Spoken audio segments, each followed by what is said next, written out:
아니 띠발이네. 여러분들, 중국 정부의 경제 데이터가 진짜 쓰레기란 말들이 많죠. 세계 2위의 경제 대국인 중국, GDP만 해도 18조 달러에 달하는 이 거대한 나라의 통계는요, 사실은 좀 많이 이상하긴 합니다. 믿을 수가 없어요. 예를 들어서요, 만약에 제 키가 180cm라고 말하고 다녔는데 실제로는 175가 채 안 된다면 어떻겠습니까? 어처구니가 없겠죠. 근데 이게 세계 경제 대국 2위인 중국이 국가 경제 규모로 거짓부렁이를 내놓고 있는 게 사실이라면 웃을 일이 아니죠. 가장 충격적인 사실부터 말씀드릴 건데, 내부 고발자가 있었습니다. 90년대 중국의 한 고위 정부 관리가 실수로 발언했던 내용이 유출됐죠.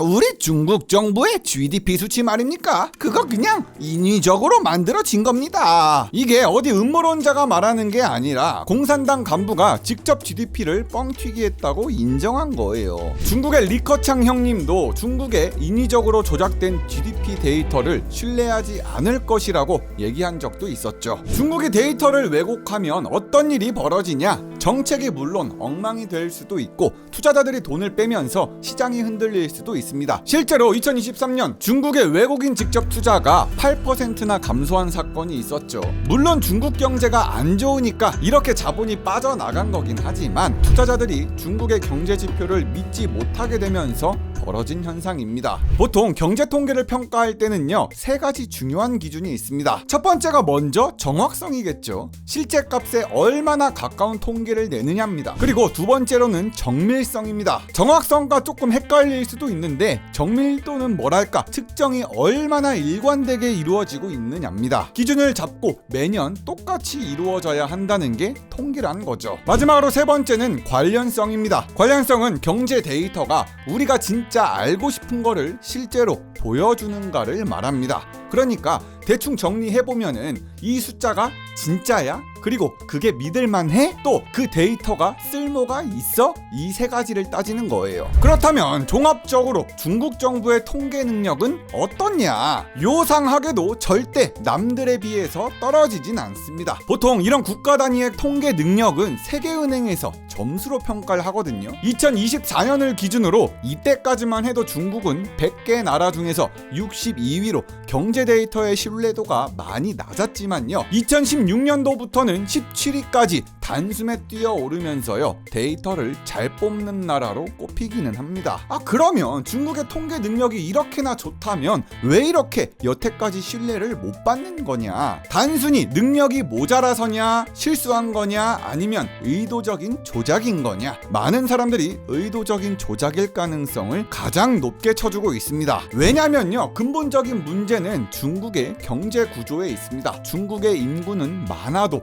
너무나도 많습니다. 너무 많은 데이터를 모두 중국 정부가 보유만 하고 있다면야 그걸 다시 정제해서 통계를 내면 최선이겠지만요, 안타깝게도 중국 인구 14억 명 중에서 정기적으로 세금을 내는 사람은 단 2% 뿐입니다. 그 수만 보면은 2,800만 명, 우리 대한민국의 인구보다도 못하죠. 그러니까 정말 양질의 경제 데이터는 단 2%의 인구에서만 뽑힌다는 거예요. 나머지는 비공식 경제, 즉 세금을 안 내고 현금으로 거래하는 시장에서 움직이고 있죠. 이런 환경에서 정확한 데이터를 뽑는 건 진짜 불가능의 영역이긴 합니다. 단 2%의 표본으로 모든 사람을 14억 명을 대표해야 하잖아요. 또 데이터 수집에서도 문제인데, 미국 같은 나라는 국세청과 세관 데이터를 활용해서 GDP를 계산하곤 하는데 중국은 모두가 그러지 않으니까 더 직접적인 방식으로 데이터를 수집해야 합니다. 근데 이게 또 문제를 일으키죠. 어떤 문제냐? 이 비공식 경제 때문에 중국은 데이터 수집부터 삐걱대는데, 중국의 데이터가 왜곡되는 첫 번째 원인이 바로 지방정부의 잘못이거든요. 중국의 지역정부는요, 중앙정부에 경제 데이터를 보냅니다. 근데 이 많은 숫자를 조작한다는 말이 많고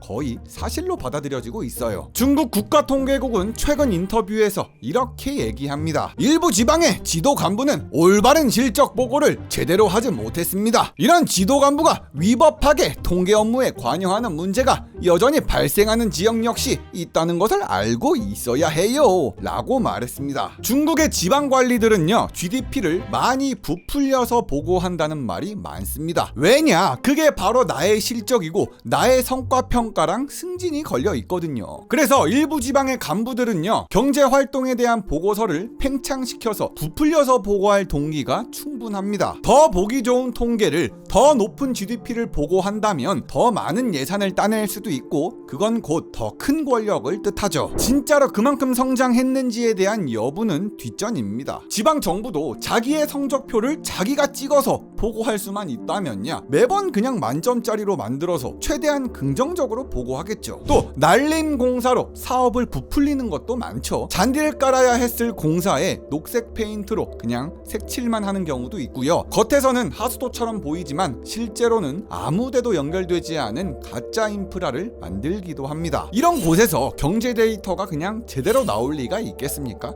데이터도 뻥튀기, 사업도 뻥튀기, 다 가짜인 셈이죠. 작년 1월 중국 허난성 정부가 발표한 GDP 통계가 전 세계의 조롱거리가 되는 사건도 있었습니다. 중국 허난성 정부가 내놓은 자료에 따르면요, 2023년과 2022년 GDP 통계를 발표를 했었는데 2023년의 허난성 GDP가 5조 9,132억 위안이라고 발표를 했습니다. 근데 허난성이 발표했었던 그 작년 2022년의 GDP를 보니 허난성의 GDP가 6조 1345억 위안, 이 정도가 잡혔습니다. 그니까 2022년 6조에서 2023년 5조대로 내려앉은 거예요. 정확히는 2023년이 2022년보다 GDP가 3,100억 위안 낮게 통계가 잡혔습니다. 그렇다면은 GDP가 줄어든 게 맞으니까 분명 마이너스 성장이 맞고 정확히는 마이너스 3.6% 역성장이 맞습니다. 그런데 허난성이 발표한 기사에 따르면요, 오히려 2023년에 4.1% 성장을 해냈다고 발표를 해버립니다. 어질어질해요. 이걸 누가 믿었겠냐고요. 그래서 이 반발도 거세고 못 믿겠다고 해버리니까요, 허난성 정부의 대처가 진짜 미쳤는데 허난성이 이에 어떻게 대처하냐? 2022년의 GDP 통계를 다시 검증해보니까 애초 발표와는 달리 6조를 넘은 것이 아니라 5조 8,200억 위안이었습니다. 짜잔! 그러니까 2023년 통계에는 아무런 오류가 없고요, 오히려 2022년 걸 까내려서 비율을 맞춘 거예요. 이런 지 맘대로식 통계는요, 중국 중앙정부에서도 어렵지 않게 볼 수 있습니다. 왜냐? 모두가 다 그렇게 하니까. 중앙정부가 뭘 어떻게 해. 일단 데이터가 안 좋은 게 들어오는데 지방정부가 올리는 숫자도 믿을 수가 없고 중앙정부가 그걸 다 검증할 수도 없죠. 중국은 이런 조작이 지방에서부터 중앙까지 단계적으로 쌓이는 구조예요. 결국에 중국 정부가 발표하는 GDP, 성장률, 부채 비율, 모든 숫자들이 입맛에 맞게 왜곡이 돼버리죠. 여기서 중요한 점은 중국 정부도 이 문제를 1990년대부터 인식하고 있었다는 겁니다. 그래서 중국의 국가통계국에서는 지방정부의 데이터를 그대로 사용하진 않고 조정을 한다고 합니다. 또 인위적으로 조정을 해요, 중앙정부가. 아니, 지방정부도 조정을 하는데 중앙정부도 조정을 하네. 근데 여기서 또 문제가 뭐냐면 그 중앙정부도 지방정부에서 받은 데이터를 어떻게 조정하는지, 어떻게 이루어지는지를 투명하게 공개하질 않는다는 겁니다. 그래서 미국 FRB 연구부서는요, 중국에 이렇게 얘기합니다. 중국 정부의 투명성 부족이 명백한 거짓된 수치보다 더 나쁠 수 있습니다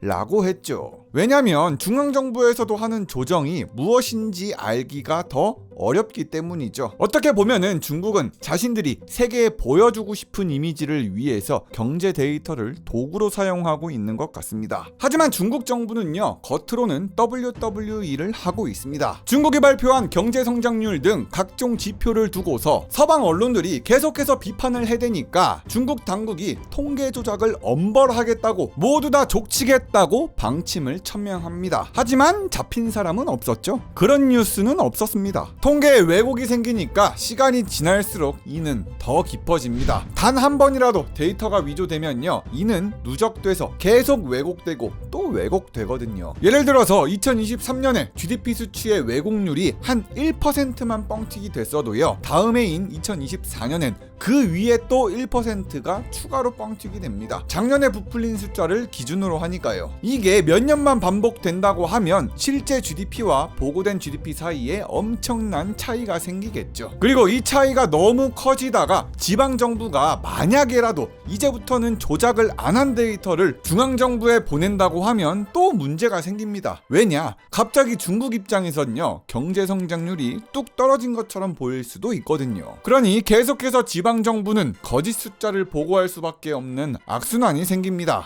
허난성이 보여주듯 과거 데이터를 부정하면서까지 좋은 데이터를 만들려고 하잖아요. 시카고 대학의 연구에 따르면 1993년부터 2012년까지 중국의 데이터를 분석한 결과 실제 경제 수치를 평균 35%나 과대평가하는 경향이 있다는 걸 발견했다고 합니다. 그리고 최근에 들어서는 이가 누적되어서 중국의 성장은 공식 발표에 최대 2배 이상 과대평가됐을 가능성이 있다고도 했죠. 다음으로 중국의 경제 지표를 가장 믿지를 못하는 이유 중에서요, 아주 객관적인 수치가 하나 있거든요. 바로 GDP 성장을 하는데 가장 눈에 띄게 변화하는 지표는 전기 소비량입니다. 공장 돌리고 건물 짓고 경제 활동을 하기 위해서는 필수적으로 전기가 많이 쓰이잖아요. GDP는 데이터를 총합하면서 지방 관리들이 부풀릴 수도 있지만 전기 소비량은 공장이 실제로 돌아갔는지 아닌지 정확하게 찍히는 지표입니다. 경제 성장을 한다? 그만큼 전기가 더 많이 쓰이는 거죠. 근데 중국은요, 경제 성장률 약 9.5%의 성장을 했다고 할 때 중국의 전기 소비량 증가율은 약 5%에 불과했다고 합니다. 경제가 그렇게나 쑥쑥 성장을 하는데 전기는 왜 덜 쓰였을까요? 의외로 답은 간단하죠. GDP 성장률의 숫자가 뻥튀기 됐을 가능성이 높습니다. 방금 말씀드린 건 2010년대 자료고 최근 2024년의 전기 소비량 데이터도 함께 봐야겠죠. 24년 기준 중국의 에너지 수요는 약 2.2% 증가했습니다. 근데 같은 해 중국의 GDP는 5%나 성장했다고 합니다. 좀 이상하지 않나요? 경제가 성장하면 일반적으로 전기 사용량이 훨씬 더 GDP보다 많이 성장해야 하는데요. 파이낸셜 타임즈도요, 2024년 한 기사를 통해서 들쭉날쭉한 전기 소비량 데이터와 중국 정부의 철강 생산량 통계를 근거로요, 중국 경제 성장률 통계가 조작됐을 가능성을 제기했습니다. 철강 생산량도 전기 소비량과 대표적으로 경제의 흥망을 나타내주는 지표니까요. 그리고 다음으로는요, 중국의 공식 GDP 성장률이 일관되게 정부의 목표치와 거의 정확하게 일치한다는 사실도 좀 의심스럽긴 합니다. 2023년에도 2024년도에도 약 5% 성장 목표를 세웠고, 놀랍게도 중국은 정확히 그 정도 5% 정도의 성장률을 달성했었죠. 경제란 게 수많은 변수가 작용하는 복잡한 시스템인데 정확히 목표치를 맞추는 건 통계학적으로도 좀 이상한 일입니다. 특히나 2024년 같은 경우에는요, 중국의 경제 성장률이 24년 3분기까지만 해도 4.6%가 찍히던 터라 온갖 언론에서 5%의 목표 경제 성장률 당연히 달성하지 못할 것이라고 했었는데요. 2024년이 지나고 중국 정부는 목표 달성을 아주 순조롭게 달성했다는 기사를 내놓습니다. 갑자기 24년 4분기에 경제 성장률 5.4%를 찍었다면서 뜬금없이 목표를 다 달성했다고 한 거죠. 통계는 거짓말을 하지 않지만 통계를 다루는 사람은 거짓말을 할 수 있습니다. 현재로서의 중국은 아마도 계속해서 신뢰를 받진 못할 것 같습니다. 이젠 타이밍이 됐습니다. 구독 누를 타이밍.